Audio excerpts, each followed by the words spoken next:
단순히 한 번 삐끗한 것만으로 여러분들이 생각하시면 안 되고요. 경고등이라고 보셔야 돼요. 그러니까 몸에서 경고를 보낸 거예요.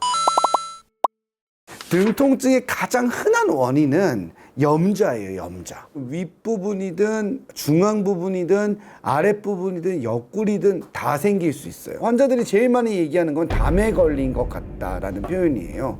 대부분 쉬면 저절로 나아질 수 있어요.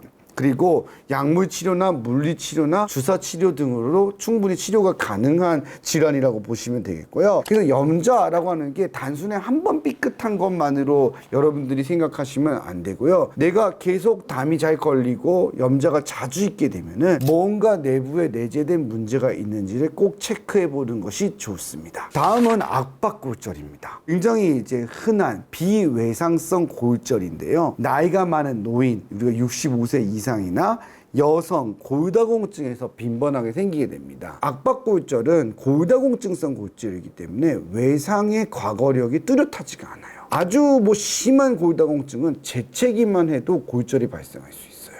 악박골절 같은 경우에는 엑스레이상에서는 나타나지 않을 수가 있어요. 그래서 MRI 검사를 통해서 확진이 되는 경우가 생각보다 많고요. 대부분 엑스레이에서는 모르는 경우도 있을 수 있다는 걸 꼭 기억해 두셔야 돼요. 척추에서 5번 뼈, 4번 뼈, 3번 뼈가 있잖아요. 3번 골절이죠. 여기는 이렇게 네모나게 생겼지만 이 세 번째 뼈는 어떻죠? 그냥 이렇게 짜부러들었잖아요.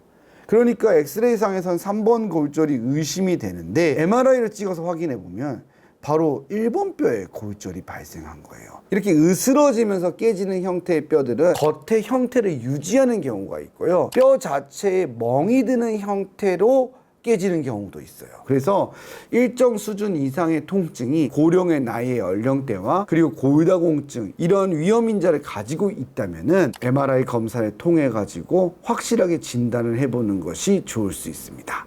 자, 다음은 디스크 질환입니다.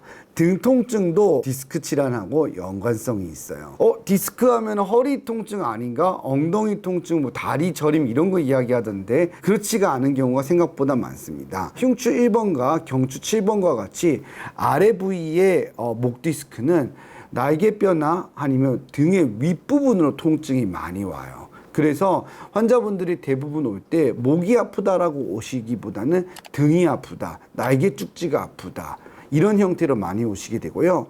흉추 디스크는 가운데 등 통증 형태로 나타날 수 있고요. 1, 2번 디스크나 2, 3번 디스크 같은 경우에는 등과 옆구리가 아플 수 있습니다. 다음은 좀 비교적 드물지만 대동맥 질환입니다. 많은 숫자가 발견되지는 않지만 종종 관찰이 되어져요. 등에 찢어지는 듯한 통증이 와요. 그래서 날카롭고 아주 후벼 파듯이 옵니다. 견갑골이나 날개뼈부터 시작해서 허리를 따라서 쭉 내려오는 경우도 있어요. 주로 40대에서 60대 남성한테 있을 수가 있고 흡연, 음주, 그리고 고지혈증 등의 위험 인자가 있고요. 척추로 혈액을 공급하는 공급 혈관까지 막히게 되거나 문제가 생기면은 하반신에 마비가 생기는 경우도 있습니다. 그렇게 우리가 다빈도의 질환은 아니지만 그래도 여러분들도 꼭 기억해 두시고 이러한 양상의 통증이 있다면은 반드시 이거는 진찰을 받고 정밀 검사를 진행하셔야 됩니다.